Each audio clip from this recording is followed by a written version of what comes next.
Oke, jadi untuk contoh-contoh judul penelitian bisa kita lihat di repositori UMJ ACID. Tidak bisa diklik langsung ya, kita bisa searching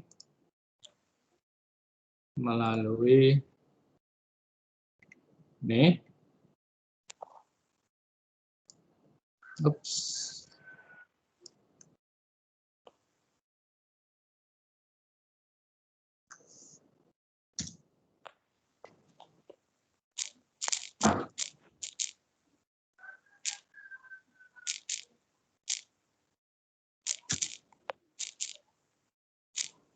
Ya, ini yang bisa Anda lihat di sini. Jadi misalnya ini ya, jadi Department of Mechanical Engineering, jadi jurusan teknik mesin kita. Ini misalnya beberapa judul yang dilaksanakan beberapa tahun terakhir, ini tahun 2020, unjuk kerja mesin diesel berbahan bakar campuran biodiesel jarak, biodiesel minyak goreng bekas dengan ini bukan ya, bukan bidang mekanika. Eksperimen karakterisasi aliran dua fase juga bukan, pengaruh penggunaan biodiesel juga bukan. Nah ini, karakterisasi morfologi dan sifat tarik membran nanofiber. Ini juga bukan ya, ini termasuk material. Kemudian restorasi holder lampu sepeda motor. Ya, ini ada unsur manufakturnya di sini. Pengaruh komposisi minyak bukan, fraksi hampa bukan, pengaruh komposisi diesel bukan, perancangan mesin shredder juga bukan, ini termasuk manufaktur. Kemudian perancangan triaksis fixture ini juga manufaktur. Pengaruh variasi tegangan listrik ini tidak. Analisis korosi bumper tidak. Pengaruh kecepatan putaran pintul terhadap friction stirring terhadap sifat fisik dan mekanik. Nah ini masuk ya, sifat fisik dan mekanik. Nah, sifat fisik dan mekaniknya apa nanti bisa dilihat di dalamnya nih. Kalau kita klik ini maka setidaknya di dalam abstrak ini bisa kita lihat bahwa to determine the true rotor speed, physical and mechanical properties. Nah, ini juga belum terjelaskan di sini ya, sifat fisik dan mekaniknya itu apa, belum terjelaskan di sini. Mungkin di hasilnya bisa kita lihat, mungkin ya, saya tidak tahu persis. On the result of the tensile, ya ini berarti yang dicari adalah tensile strength-nya, ya, tensile strength-nya. Ya, jadi pengaruh perlakuan ini terhadap tensile strength-nya. Sehingga di dalam penelitian ini variabel terikatnya atau dependent variabelnya adalah tensile strength. Ya. Tensile strength-nya.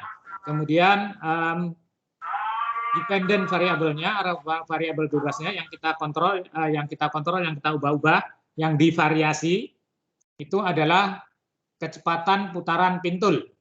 Ya, kecepatan putaran pintul. Jadi kecepatan putaran pintulnya diubah-ubah, kemudian hasilnya kita uji, kemudian kita lihat kuat tariknya. Nah ini di penelitian ini. Oke, ini satu contoh. Kemudian, nah ini juga yang di bawahnya ini ya. Pengaruh variasi tegangan listrik dan waktu terhadap struktur mikro sifat mekanis, sambungan las titik. Nah ini sifat mekanis lagi. Sifat mekanis itu apa? Nanti juga bisa kita lihat di sini. Sifat mekanisnya apa?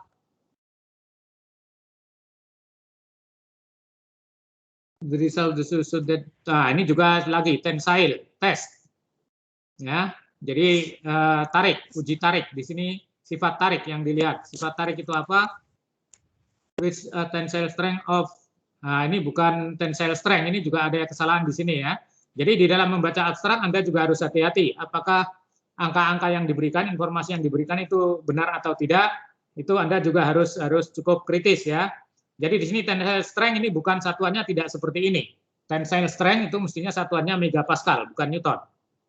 Ya, jadi ini perlu Anda cek nanti di dalam, misalnya Anda mau menjadikan referensi ini, nanti Anda cek di dalamnya. Ini sebetulnya informasi ini apa? Apakah betul tensile strength atau bukan? Ya, ini kita lihat lagi contoh yang lain, misalnya variasi tegangan listrik waktu ini pengaruh waktu terhadap kuat tarik sambungan dissimilar spot welding, investigasi, ya misalnya ini ya. Ini juga spot welding. Nah, ini Newton per milimeter persegi, betul. Ini kalau ini ya, shear strength.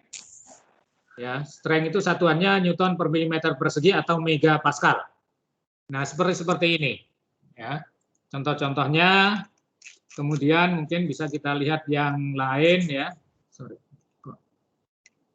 Coba kita lihat di tahun 2019 misalnya. Analisis envelope, nah ini termasuk analisis envelope cacat lintasan luar bantalan, ini juga termasuk mekanika. Pengaruh komposisi campuran minyak bukan, identifikasi masalah campuran bahan bakar bukan, penetralisiran limbah cair bukan, karakteristik viskositas bukan, pengaruh kecepatan. Nah ini pengaruh kecepatan pengelasan mix dua layer terhadap sifat mekanis. Nah ini sifat mekanis ya. Ini kita lihat di sini. Nah ini megapascal, the greatest value of tensile strength, berarti dia tensile strength, kuat tarik. Plus obtain at a variation of speed sekian, yaitu sekian nilainya, kuat tariknya. Kemudian ada lagi di sini mungkin apa ini? Daya impact, nah impact juga, impact ya. 0,26 joule per milimeter persegi misalnya ya. Seperti ini. Pengaruh kecepatan pengelasan dua layer ya, perancangan injection mold, ini fabrikasi manufaktur, variasi waktu pengelasan las titik ini juga termasuk ya, silakan nanti dilihat.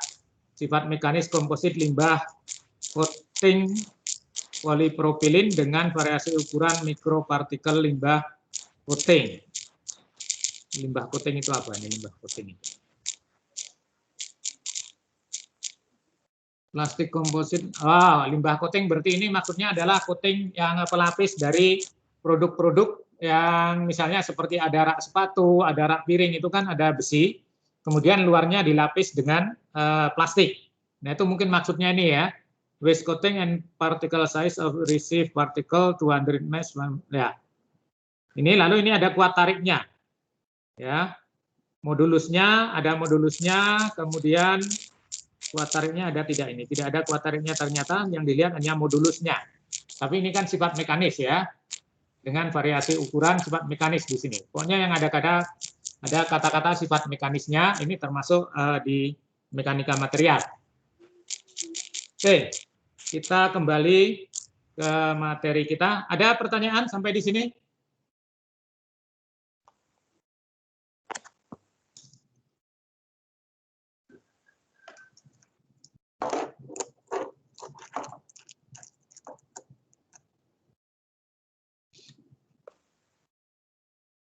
Ya, kita lanjutkan. Ini tadi ya. Sudah. Ya. Nah, kalau kita berbicara tentang sifat mekanis, ya, sifat mekanik, karakteristik mekanis misalnya, itu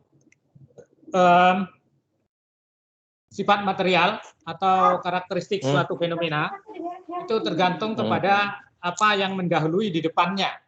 Ya, apa yang mendahului di depannya itu akan menentukan. Jadi misalnya di sini kalau kita berbicara tentang mekanika material, maka sifat material itu tergantung pada struktur, baik mikro maupun makro dari material itu. Kalau kita berbicara tentang sifat suatu getaran, maka dia tergantung kepada pola getarannya. Pola getarannya menentukan sifatnya. Nah, pola getaran dan atau struktur material itu tergantung pada apa? Tergantung kepada, kalau kita bicara tentang struktur material, maka tergantung kepada bakalan atau bijinya. Kalau kita berbicara tentang pola getaran misalnya, maka dia penyebabnya seperti apa? Parameter prosesnya dan perlakuannya seperti apa? Kondisi di sekitarnya. Misalnya, ini juga akan menentukan nanti pola getarannya. Jadi, urut-urutannya adalah seperti ini. Ini tadi yang misalnya sifat mekanis tadi ya. Jadi di sini adalah merupakan variabel terikatnya. Nah, ini variabel bebasnya bisa di tengah sini, bisa di awal sini. Kalau misalnya variabel bebasnya kita di awal sini, misalnya seperti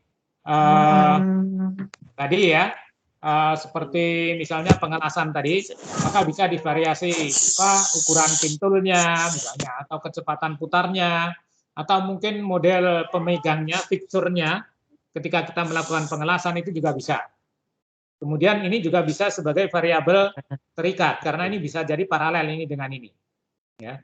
Jadi ini bisa dijelaskan oleh ini. Ini tadi yang termasuk sifat fisik. Ya, ini termasuk sifat fisik. Jadi ini tidak bisa lepas. Kita sampai di sini itu tidak ada gunanya kalau kita hanya sekedar tahu.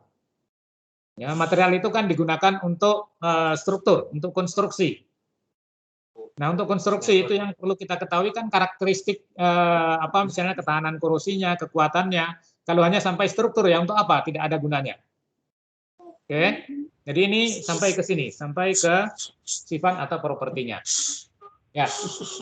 Nah, ini sekali lagi ini bisa variabel bebas, kemudian yang ini bisa sebagai variabel terikat. Variabel bebas itu yang kita atur-atur, yang kita variasi, kemudian ini yang kita lihat dampaknya. Ya, yang dilihat dampak atau pengaruhnya di sini. Kalau getaran itu misalnya di sini ganja goreng. Halo? Kalau yang kita lihat di sini ya, misalnya untuk sinyal getaran, maka di sini bisa divariasi misalnya divariasi putarannya. Pada putaran rendah berapa, pada putaran tinggi misalnya rendah di bawah apa 1200 rpm. Tinggi misalnya di atas 3000 rpm. Seperti apa perilaku dari getaran itu? Nah, itu bisa. Kemudian responnya yang kita lihat di sini. Oke. Contoh misalnya di sini untuk variabel bebas misalnya ukuran butir atau partikel seperti material komposit tadi ya. Kalau ukuran partikelnya diubah, dibeda-bedakan, maka nanti karakteristiknya seperti apa? Strukturnya seperti apa, lalu sifat mekanisnya seperti apa. Ya, nanti bisa kita lihat yang di sebelah kanan. Misalnya juga panjang serat pada material komposit diubah. Nah, itu nanti misalnya panjang seratnya ada yang 5 mm, 8 mm, 12 mm misalnya. Lalu strukturnya, sebarannya seperti apa? Kita lihat ini, pola strukturnya. Dari sebaran itu kalau kita lihat di sini, sifat materialnya, sifat mekanisnya, tariknya, atau impaknya, atau apanya, itu bisa kita lihat juga di sini. Kemudian perbandingan kandungan serat, misalnya yang hibridisasi tadi, yang disebut dengan hybrid ratio, itu rasio hibrid. Itu juga bisa, misalnya dicampur serat gelas dengan serat apa? Serat sabut kelapa misalnya. Kalau misalnya serat gelasnya 5%, ditaruhnya di bagian mana, itu juga berarti bukan hanya kandungan serat, tetapi juga peletakan seratnya, misalnya. Itu juga bisa. Ya, jadi banyak yang bisa kita lakukan. Perlakuan awal, misalnya kontrol misalnya pada getaran ya, misalnya disteril kondisinya, disekat supaya medan magnet tidak ada yang bocor sehingga tidak mengganggu sistem akuisisinya misalnya. Itu seperti apa? Kalau ada bocoran medan magnet pengaruhnya terhadap hasil pengukuran seperti apa misalnya. Ini juga bisa. Kemudian suhu dan waktu proses. Nah, apabila misalnya kita berbicara tentang logam misalnya ya, logam kita melakukan pengaruh suhu annealing, pengaruh suhu annealing dan laju lama penahanan atau holding time terhadap sifat misalnya sifat tarik baja SS 304 misalnya ya. Jadi di sini suhu annealingnya divariasi misalnya ada 300, 350, 400 misalnya Celcius. Kemudian waktu proses atau holding time ditahannya misalnya dibuat sama. Kemudian ada yang satu penelitian misalnya 1 TA. Kemudian TA yang lain ada yang suhunya dibuat sama tapi holding time-nya dibuat berbeda-beda. Misalnya suhunya 350 Celcius, kemudian holding time-nya dibuat misalnya ada yang berapa 20 menit, 30 menit, 40 menit misalnya. Nah, nanti lalu dilihat di sini pengaruhnya terhadap struktur atau pola, kemudian sifat mekanisnya. Nah, di sini untuk yang yang ini bisa dilihat misalnya homogenitas sebaran ini tadi ya, strukturnya. Kemudian ada sifat tarik, tekan, lentur, impak atau mungkin yang lain. Bisa. Kemudian penyerapan air, itu juga laju penyerapan airnya atau penyerapan uap air ya kalau di tempat kita.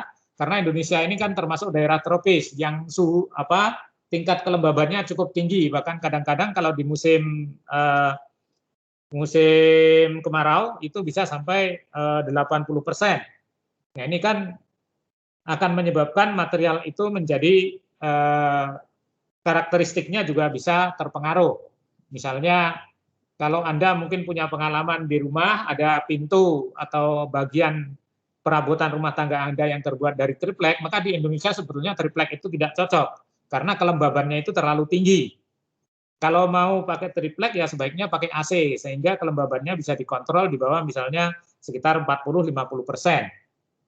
Tetapi kalau kelembabannya terlalu tinggi itu akan mengelupas antar lapisnya itu, multiplexnya itu. Ya, jadi seperti itu. Kemudian koefisien muai termal misalnya bisa di sini di sebelah kiri ini diubah-ubah, kemudian dilihat yang di sebelah kanan ini. Ya, misalnya moda patahnya. Kalau susunan seratnya diubah misalnya pada material komposit, lalu di sini nanti pola moda patahnya, model patahnya itu seperti apa. Ini bisa dilihat di sini. So, memang ini agak banyak ya, nanti yang lain-lain informasi yang bisa Anda kaji sendiri, tapi tetap akan saya uraikan ya. Oke, untuk yang ini ada pertanyaan?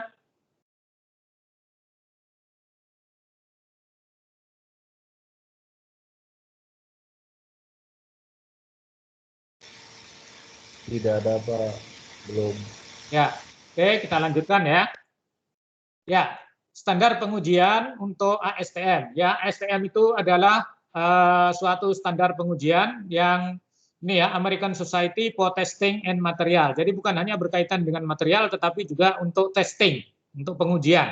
Berbagai macam pengujian itu ada di sini. Tentu saja standar yang lain juga bisa Anda pakai, misalnya JIS, standar Jepang, atau misalnya DIN, standar Eropa. Itu bisa dipakai.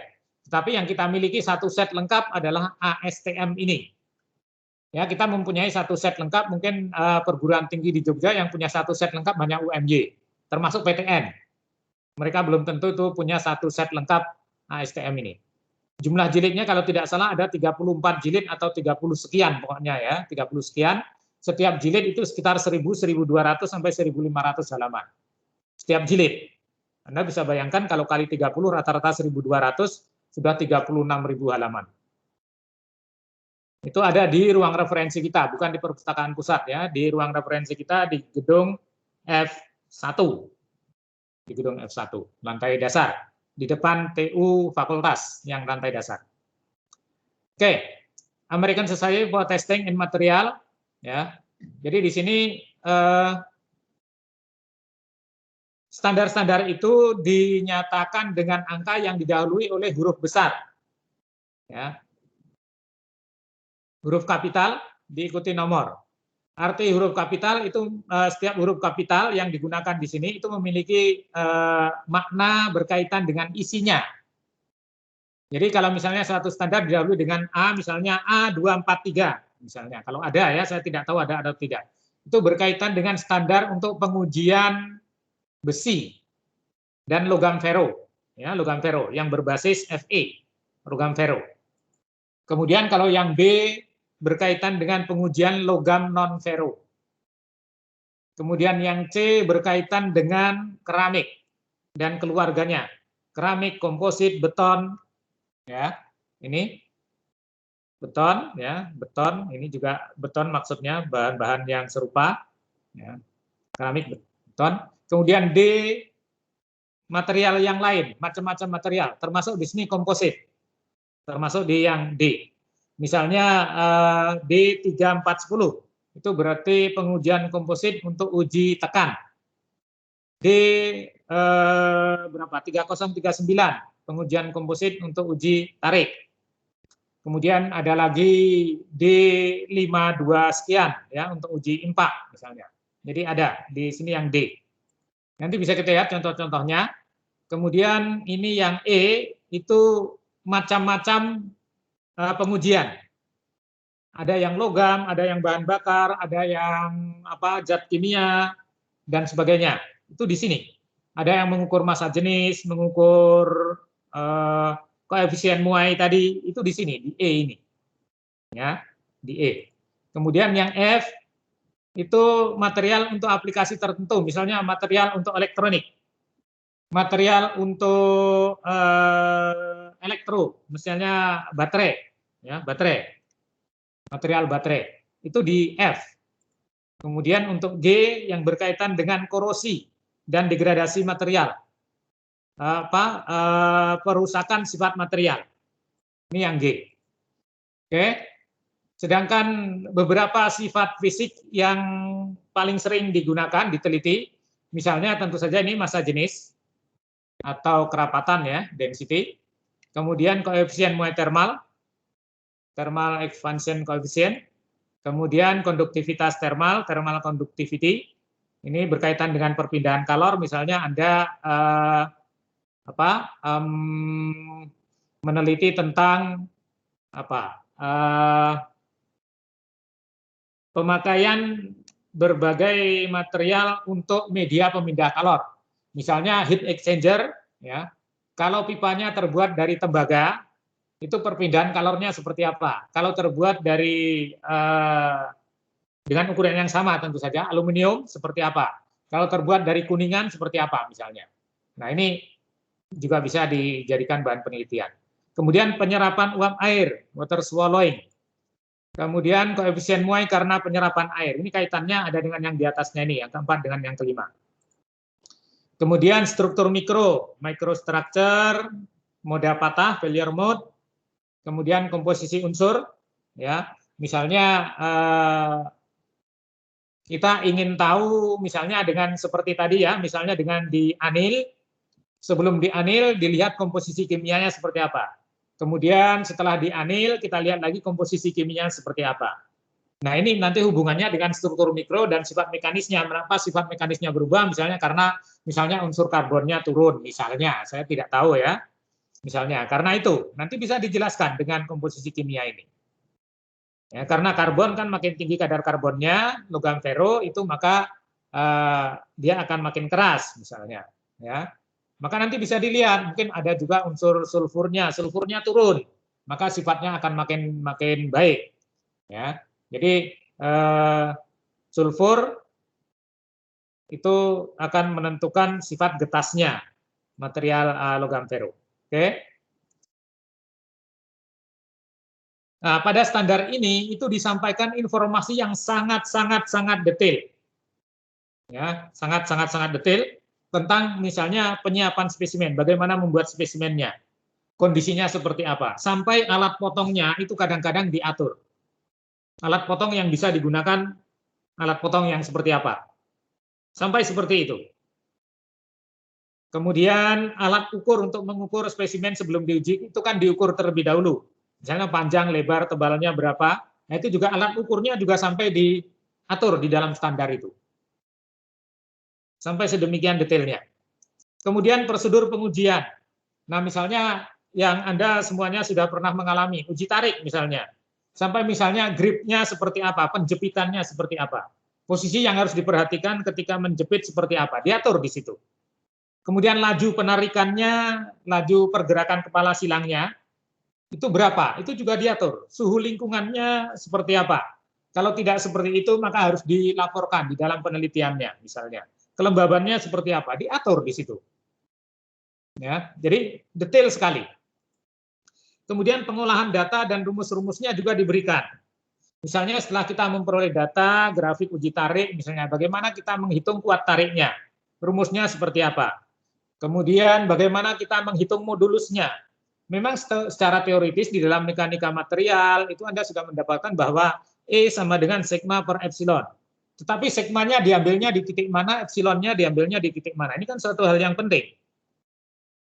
Ya, beberapa tahun yang lalu, belasan tahun yang lalu ya, itu banyak TA-TA itu yang menghasilkan modulus yang rendah karena pengambilan sigmanya dan pengambilan epsilonnya itu di dua titik yang berbeda. Ya, sigmanya diambil maksimum, epsilonnya juga diambil yang maksimum. Tidak seperti itu caranya. Ada diuraikan di dalam standar-standar itu dengan cara detail. Ya, ini. Ada pertanyaan?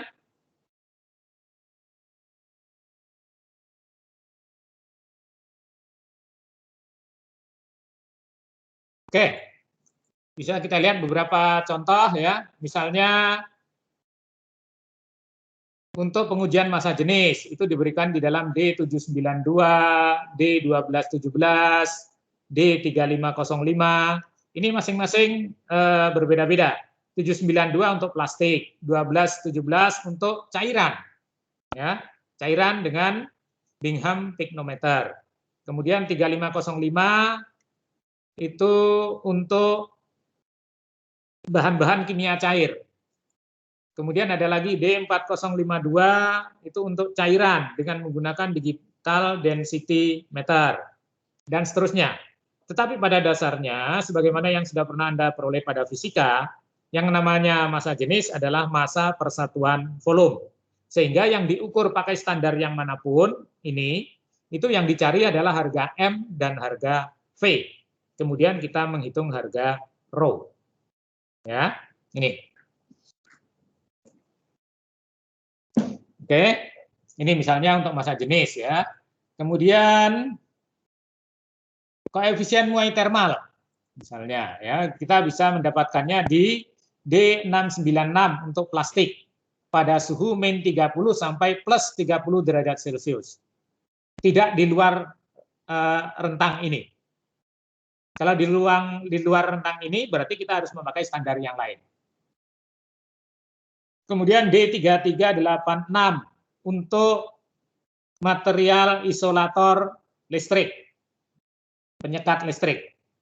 Kemudian E228 untuk ya ini ya koefisien muai termal untuk material padatan. Kemudian E831 untuk material padatan ini dengan menggunakan pusrod dilatometer. Ini menggunakan thermomechanical analysis. Jadi sama objek penelitiannya atau materialnya, tetapi berbeda alatnya, berbeda teknik pelaksanaannya. Kemudian koefisien namanya koefisien muai termal, lambda sama dengan delta L dibagi N0 per delta T. Nah, di sini yang kita cari tentu saja karena L0 adalah panjang spesimen kita. Panjang spesimen kita itu kan sudah dibuat sejak awal, sudah ada datanya. Maka yang kita cari adalah delta L-nya ketika delta T ini kita ubah-ubah. Jadi ini variabel bebasnya kita ubah-ubah, misalnya kita naikkan suhunya 5 derajat, 10, 20, 30, 50 derajat, maka kita ukur perubahan panjangnya. Ininya kan tetap di awal. Ya. Misalnya materialnya berbeda, lalu kita juga bisa memvariasikannya. Oke. Kemudian misalnya untuk konduktivitas thermal conductivity. Ya.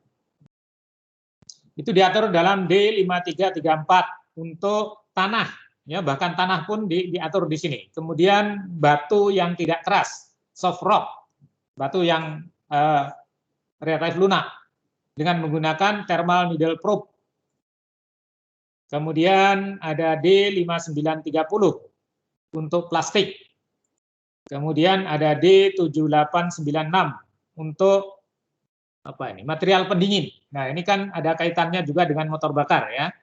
Material pendingin, coolant. Dan bahan bakar yang cairan yang sejenis yang ditujukan untuk pendinginan. Kemudian E1225 untuk bahan-bahan padatan. Ya. Nah, pada dasarnya konduktivitas thermal K itu sama dengan Q kali D per A kali delta T. D ini adalah tebal materialnya. Itu adalah kita yang ngatur. Di awal kita sudah bisa mengukurnya. A adalah luas bidang perpindahan kalornya juga sudah bisa kita ukur. Maka yang diukur dari eksperimennya adalah Q-nya dengan mengubah-ubah delta T. Delta T ini kita ubah-ubah, maka kita akan mengukur Q-nya. Q-nya berapa, lalu kita hubungkan antara delta T dengan Q. Ya. Kalori per meter per derajat Celcius. Oke. Oke. Kemudian misalnya ada lagi penyerapan uap air, water swallowing. Ini ada C1763 untuk bahan-bahan isolator, kemudian C1794 ya, untuk beberapa jenis material dengan cara pembenaman sebagian, dicelupkan sebagian, pencelupan sebagian. Kemudian dengan D570 untuk plastik. Nah, pada dasarnya laju penyerapan air GW itu sama dengan massa setelah dicelupkan dikurangi massa sebelumnya dibagi massa sebelumnya. Sehingga yang kita cari di sini adalah hanya massa setelah dicelupkan. Tentu saja di sini bisa kita variasikan, misalnya dicelup 1 jam, dicelup 2 jam, dicelup 5 jam, dicelup sehari, dicelup 5 hari misalnya. Nah ini yang kita bisa variasi. Jadi variasinya tadi kita catat, kemudian ininya kita ukur M2-nya ini. Kalau M1 kan diukur sejak awal, sebelum dicelup ditimbang dulu berapa. Ya. Nih. Kemudian, ini tadi ya koefisien muai karena penyerapan air, karena ini ada kaitannya erat ya. Ini, maka di sini hubungan perubahan ukuran delta L dengan GW. Jadi di sini misalnya lalu spesimen kita panjang, lebar, dan tebalnya berapa, itu diukur di awal sehingga kita tahu volumenya, kemudian masanya juga ditimbang berapa. Nah nanti ini bisa kita ukur lagi, misalnya setiap lama pencelupan, misalnya setelah 1 jam dicelup, panjangnya berubah menjadi berapa, lebarnya jadi berapa, tebalnya jadi berapa, kemudian masanya jadi berapa. Itu bisa juga sekaligus kita melakukan dua-duanya. Ya, ketika direndam misalnya sehari, lalu panjangnya jadi berapa, lebarnya jadi berapa, tebalnya jadi berapa, masanya jadi berapa. Nah ini bisa, ya. Ini. Jadi ini dua bisa sekaligus berjalan bareng-bareng. Ini yang dua ini. Oke. Kemudian yang berikutnya misalnya struktur mikro dan struktur makro itu bisa dilakukan dengan optik maupun SEM atau TEM. Nah ini Bu Harini ahlinya ya untuk ini. Yang jelas bahwa spesimen itu harus bebas gores. Nah ini yang sering terlupakan. Jadi persiapan spesimennya kurang bagus sehingga ketika di optik atau di SEM itu terlihat gores-gores. Nah ini akan sangat mengganggu untuk analisisnya nantinya. Ya. Kemudian perhatikan perbesaran atau cakupan luasnya. Mana yang akan mau kita cari? Apakah kita mencari detailnya atau mencari informasi umum? Nah ini nanti akan menentukan perbesaran optik maupun perbesaran SEM-nya. Ya, perbesaran optik baik pada mikroskop optik maupun pada SEM. Kemudian jangan lupa di setiap foto itu ada scale bar-nya, sehingga pembaca itu akan tahu bahwa misalnya ada suatu butir, dia akan bisa mengukurnya. Jadi scale bar itu adalah ibarat mistar. Jadi dengan scale bar itu orang akan tahu berapa. Ada satu butir, oh ini butirnya kira-kira ukurannya sekian. Nah itu bisa dengan scale bar-nya itu. Dengan teknologi yang seperti sekarang, digital yang seperti sekarang, skala perbesaran itu menjadi tidak penting. Yang lebih penting adalah scale bar-nya, penggarisnya itu, mistarnya. Itu yang menjadi lebih penting. Perbesaran itu menjadi tidak penting. Diinformasikan ya, diinformasikan. Tetapi penting untuk pelaksanaan, tapi tidak penting untuk diinformasikan. Ya, yang lebih penting untuk diinformasikan adalah scale bar-nya. Jadi orang tahu berapa, misalnya ada satu partikel ukurannya berapa. Kalau kita mengatakan misalnya perbesaran 1000 kali misalnya, kalau kita mencetak di kertas, ya misalnya kertas A4, kita cetak 1000 kali. Kalau kita mencetaknya di kertas A3 kan bukan 1000 kali lagi jadinya, karena perbesarannya sudah berbeda. Itulah mengapa tadi saya katakan bahwa perbesaran itu menjadi tidak penting, tapi scale bar itu menjadi lebih penting. Ya, kalau scale bar kan dia ngikut. Kalau dia dicetak di kertas kecil ya dia kecil, kalau dicetak di kertas besar ya dia besar. Nah ini yang perlu kita perhatikan. Jadi perbesaran menjadi tidak penting untuk diinformasikan. Ya. Perhatikan perubahan atau perbedaan struktur dan kaitkan dengan perubahan atau perbedaan sifatnya. Ini pentingnya SEM atau TEM atau optik itu di sini, ya sesuai dengan teori. Ya. Misalnya, sorry gambarnya hilang ya. Yang ini misalnya, kita ingin tahu ini butir ini besarnya berapa? Kita kan tidak tahu karena kita tidak bisa membaca scale bar-nya ini. Kalau kita membaca scale bar-nya ini bisa, misalnya ini dibuat agak lebih besar, angkanya juga besar, maka kita bisa tahu ini ukurannya berapa. Atau spot ini yang terang ini ukurannya berapa. Ini kan bisa kita tahu. Kemudian garis-garis ini garis apa? Apakah tadi yang gores tadi, ini apakah memang pola dari strukturnya atau karena gores, karena persiapan spesimennya kurang bagus. Kita kan tidak tahu. Nah ini pentingnya ya. Nah ini scale bar, ibarat mistar tadi. Ya, ini mistarnya. Kemudian seperti ini misalnya. Nah, ini di sini kan kita lalu tahu ukuran butirnya berapa kalau kita bisa membaca ini. Tapi sayang kita tidak bisa membaca ini, sehingga kita tidak tahu ukuran partikel butirnya ini berapa. Misalnya spot yang hitam di sini, ini berapa ini ukurannya kira-kira? Ya, ini berapa yang hitam ini? Berapa ini ukurannya? Ini berapa? Kita kan tidak tahu karena kita tidak punya mistarnya. Nah, ini menjadi penting. Jadi ini boleh diedit, tetapi dengan kalibrasi. Misalnya katakanlah saya tidak tahu ya, tidak bisa membaca ini. Misalnya ini panjangnya tampilannya sekian ini ditunjukkan misalnya 20 mikron. Nah, kalau kita mau perbesarkan menjadi 40 mikron, ya panjangnya harus betul-betul 2 kalinya. Kalau mau 50 ya 2,5 kalinya. Caranya bagaimana? Caranya ini dilihat berapa piksel. Ya, panjangnya ini berapa piksel, terus nanti kita edit menjadi berapa piksel, tinggal dikalikan. Seperti itu. Dikalibrasi, yang penting dikalibrasi. Oke. Ya. Kemudian moda patah bisa dengan sama mirip dengan yang tadi ya, skill bar dan seterusnya, misalnya seperti ini. Nah, ini moda patah material komposit yang hibrid tadi. Ini serat gelas, ini serat hijau. Nah, ini ternyata model patahnya ini pecah dulu di sini, seperti bambu ketika di bending. Ya, bambu ketika di bending itu kan tengahnya pecah dulu, baru dia runtuh. Nah, ini sama ternyata di sini. Ya, ini lepas dulu ikatannya antara yang hijau dengan yang gelas. Ini ya, ada delaminasi di sini. Ini, nah, baru dia runtuh. Jadi ini ada void-nya juga di sini, ada void. Nah, ini scale bar-nya bisa kita lihat. Jadi kita bisa tahu bahwa oh ini kira-kira tebal spesimennya sekitar 3 mili dengan membandingkannya dengan mistarnya ini. Kemudian ini yang lepas yang delaminasi, ini kira-kira panjangnya ini sekitar 1 mm yang ini. Ini sekitar ya 2 mm di sini. Nah, kita bisa tahu. Sehingga ini menjadi penting. Oke, kemudian ini juga sama. Ini tidak terbaca scale bar-nya sehingga kita tidak tahu ini serat apa ini hitam-hitam seperti ini, apakah karbon atau ijuk atau apa, yang hitam yang lain. Ya kita tidak tahu. Tapi kalau ini kita bisa membaca, misalnya kalau ini misalnya mengatakan ini 10 mikron, berarti oh ini serat karbon. Kalau ini misalnya mengatakan ini 1 mm, oh ini berarti bukan serat karbon, tapi misalnya ijuk misalnya. Ya, kita bisa tahu. Jadi ini yang penting ini merupakan hal yang penting ini dan ini. Oke, ya. Kemudian kita berikan catatan-catatan seperti ini. Ini hijuknya, ini terjadi delaminasi di sini. Ini penting kita informasikan. Ini ada void-nya. Kemudian seperti itu. Kemudian komposisi unsur, misalnya untuk C169. Ini untuk soda borosilikat, kaca. Berarti ini ya, kaca. Untuk penelitian kaca.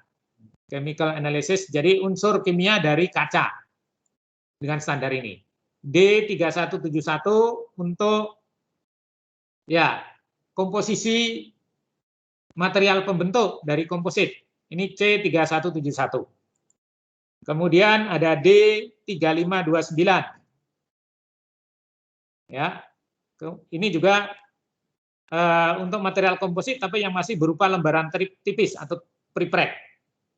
Ini sama dengan ini untuk material komposit. Kemudian E350 untuk baja karbon, kemudian baja karbon paduan, kemudian baja silikon untuk kelistrikan, kemudian ingot, ya, besi kasar habis dari ini siap untuk difabrikasi lebih lanjut ya, bukan bahan jadi untuk dipasarkan. Kemudian E351 untuk besi tuang, besi cor, berbagai jenis, segala macam besi cor.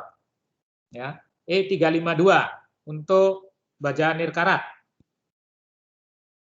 Peralatan ya, peralatan tool dari baja nirkarat, misalnya mata bor, mata pahat misalnya ya. Itu di sini menurut ini. Oke, ada pertanyaan untuk sifat mekanis? Sifat fisik, sifat fisik yang tadi.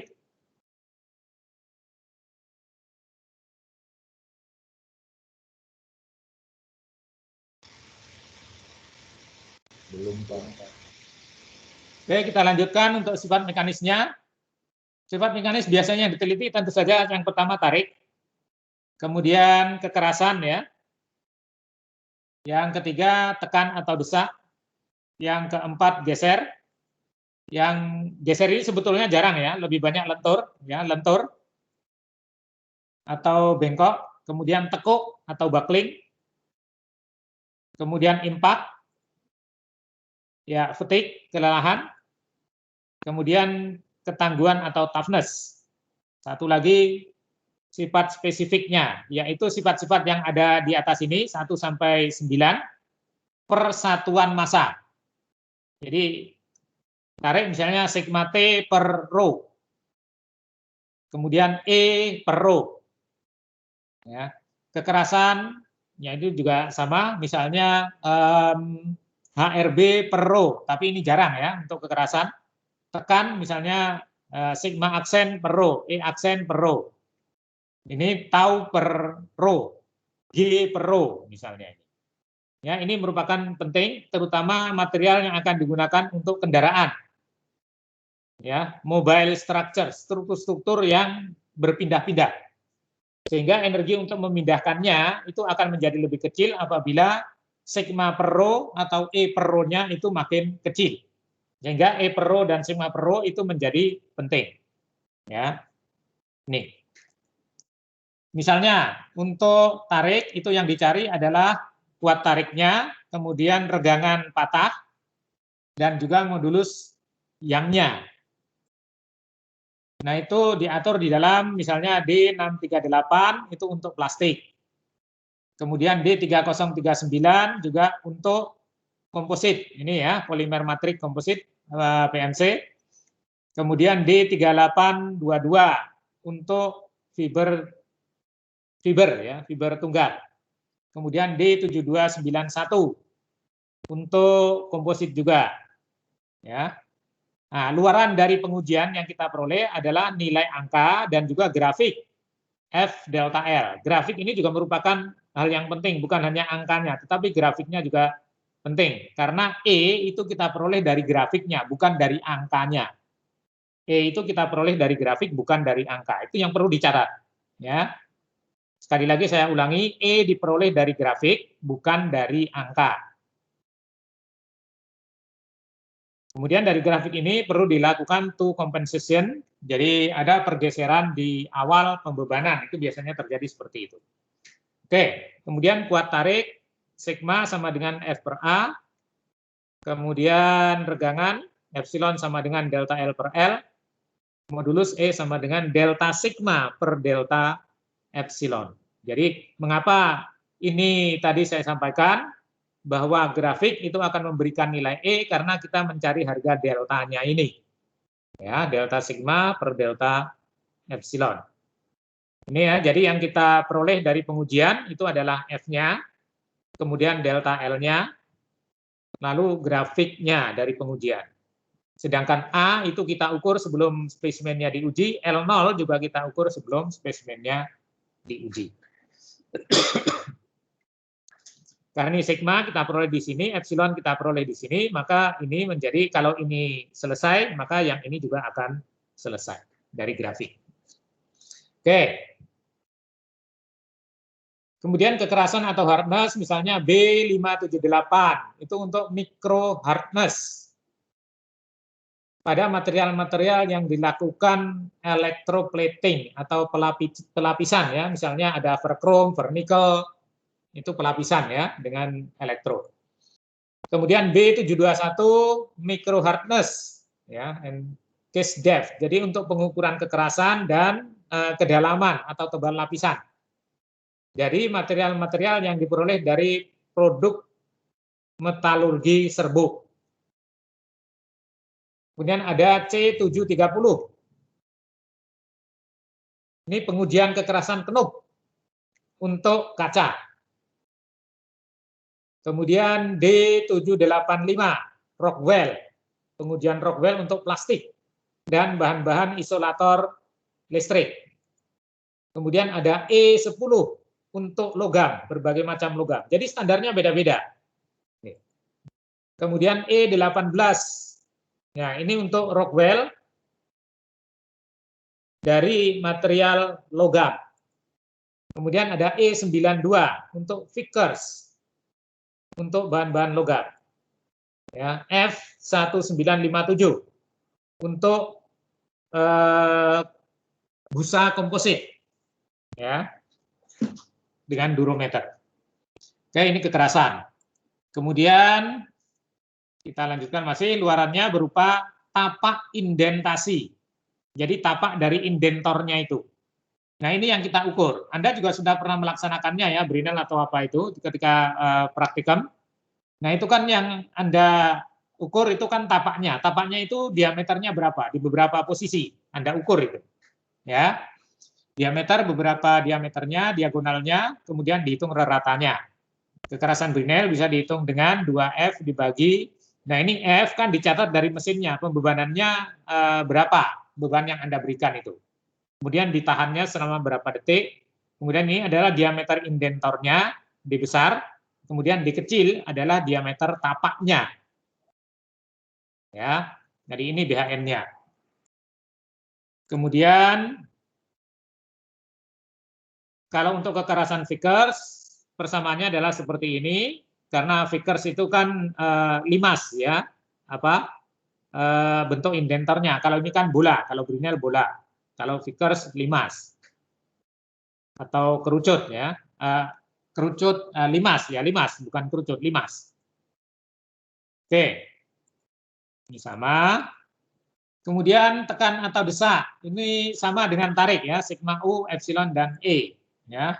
D695 untuk plastik yang kaku, D3410 untuk komposit polimer, E9 untuk logam pada suhu ruang, kemudian E209 untuk logam pada suhu yang lebih tinggi, ya, ratusan derajat Celcius misalnya, luarannya adalah nilai angka dan grafik dari F delta L.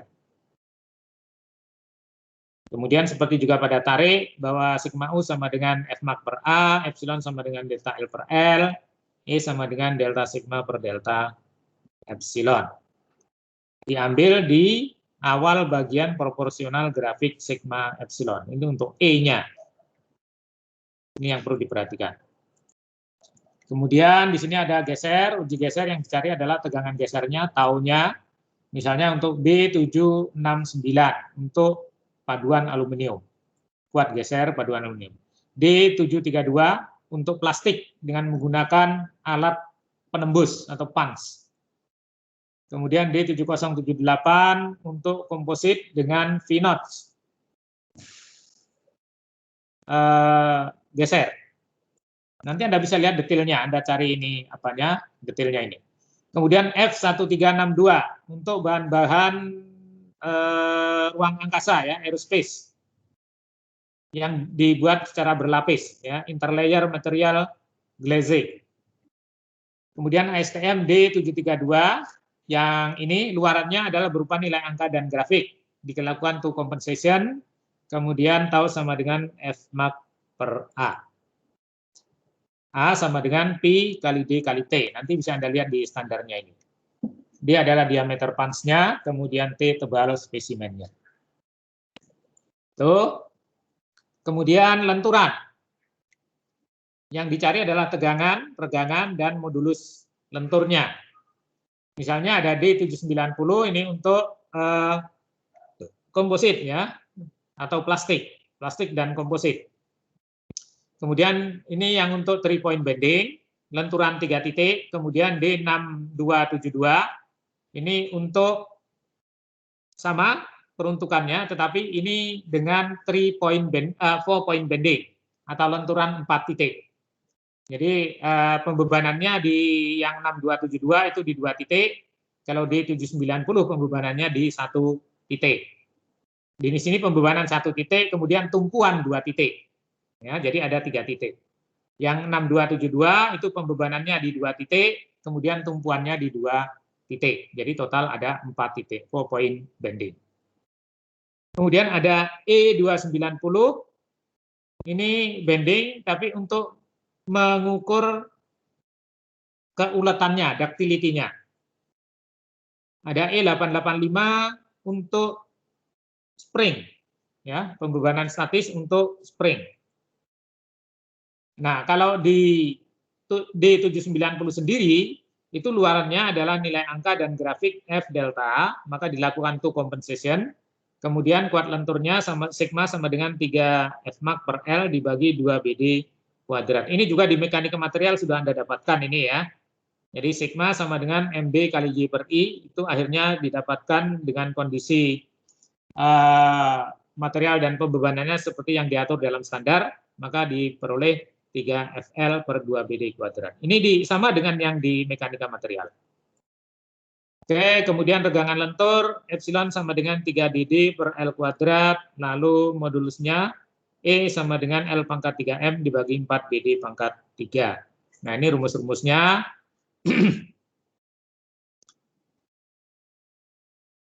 Kemudian uji tekuk atau buckling bisa Anda peroleh di D7956 untuk apa ini? Damage laminate using a sandwich ya. Untuk material komposit ya, balok berlapis yang dibebani secara lenturan. Kemudian E9 untuk bahan-bahan logam pada suhu ruang. Kemudian E2954 ini juga untuk komposit dengan vertikal batang vertikal ya. Kemudian merupakan uji tekan atau kompresi pada dasarnya. Ini adalah uji tekuk dengan spesimen yang panjang. Karena kalau tekan itu adalah spesimennya harus pendek, maka kalau dia spesimennya panjang, dia fenomenanya menjadi tekuk, bukan lagi tekan. Ya, jadi ujinya adalah uji tekuk. Jadi di sini, sehingga di sini adalah merupakan uji tekan atau kompresi, tetapi dengan spesimen yang panjang. Nah, ini diatur dalam standar ini. Luarannya seperti itu, yang dihitung seperti itu, besaran yang kita perlukan, kita bisa dapatkan di situ.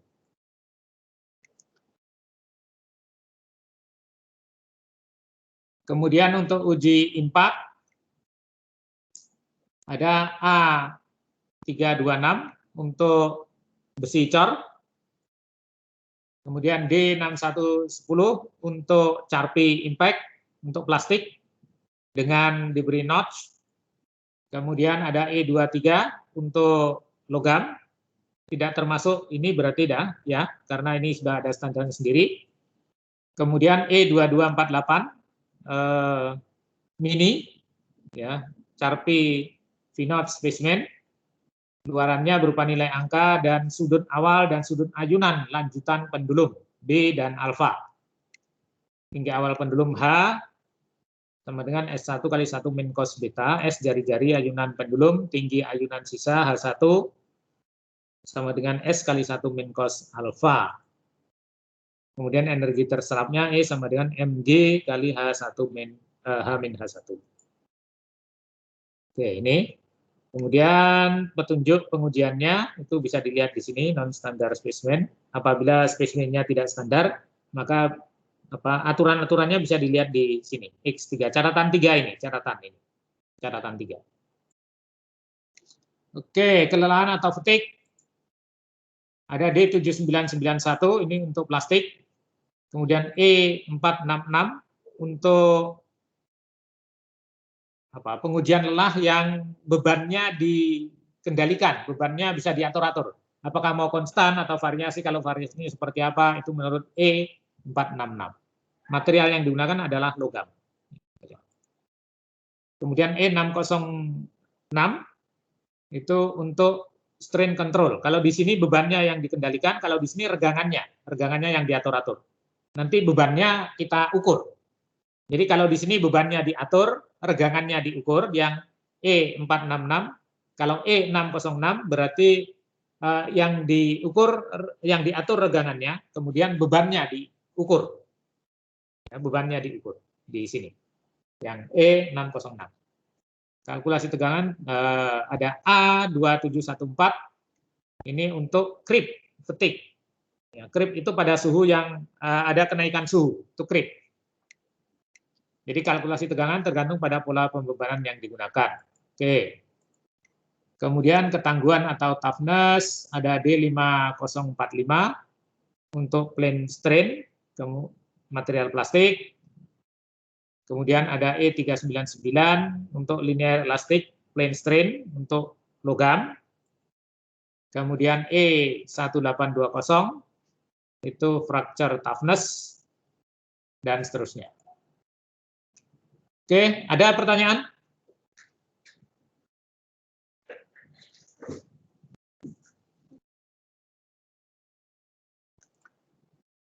Oke.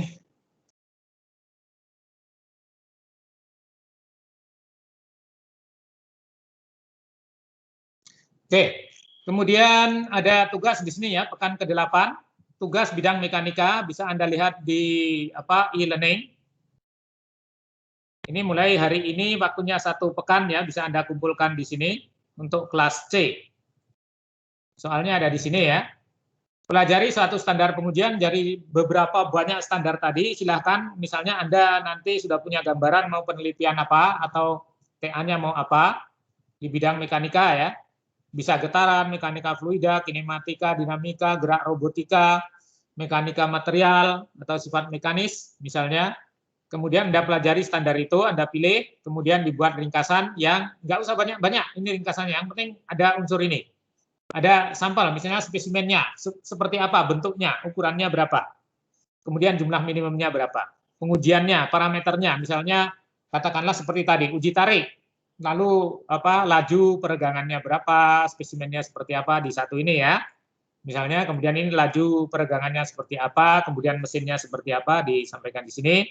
Kemudian kriteria penerimaan atau penolakan hasil pengujian. Misalnya kalau spesimen itu putus di tengah, itu bagaimana? Kalau putusnya di tempat jepitnya, itu bagaimana? Boleh dipakai atau tidak datanya? Itu ada di standar itu. Ya. Kemudian pengolahan data atau rumus-rumusnya. Nah ini. Sehingga nanti kalau misalnya Anda mau melaksanakan, tidak usah perlu melihat standarnya lagi, dengan melihat pada ringkasan Anda bisa melakukan pengujian itu sesuai dengan standarnya. Ya, ini tidak usah banyak-banyak halamannya ya. Mungkin satu standar bisa bervariasi antara mungkin sekitar 5-6 halaman sampai bisa sampai 20 halaman. Tapi Anda ringkas saja nanti yang penting-penting. Jadi bentuk dan ukuran spesimennya serta jumlahnya, cara penyiapannya bagaimana, kemudian pengujiannya, aturannya, misalnya temperatur, suhu lingkungan, laju penarikan, dan sebagainya. Oke, ada pertanyaan?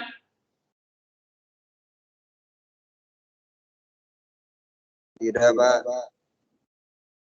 Oke, kalau tidak ada pertanyaan, maka waktu 1 jam telah lewat ya. Kita mulai tadi jam 7.15 kira-kira, sekarang sudah hampir jam 7.20. Ya, kita akhiri dengan hamdalah. Alhamdulillahirrabbilalamin. Terima kasih. Assalamualaikum warahmatullahi wabarakatuh. Waalaikumsalam warahmatullahi wabarakatuh.